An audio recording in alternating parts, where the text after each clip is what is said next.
দিদি কি করছিস?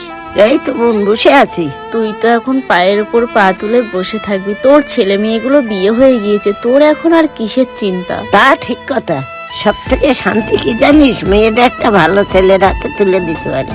আমার জামাই সারাদিন বাইরে কাজ করে, আবার ঘরে এসে আমার মেয়ের হাতে হাতে কাজ করে দেয়। কি রে বাবু, বৌমা থাকতে তুই জল আনতিস কেন? মা, আমার হাতে একটু ব্যথা লেগেছে, তাই আমি তোমার ছেলেকে জলটা আনতে বলেছিলাম।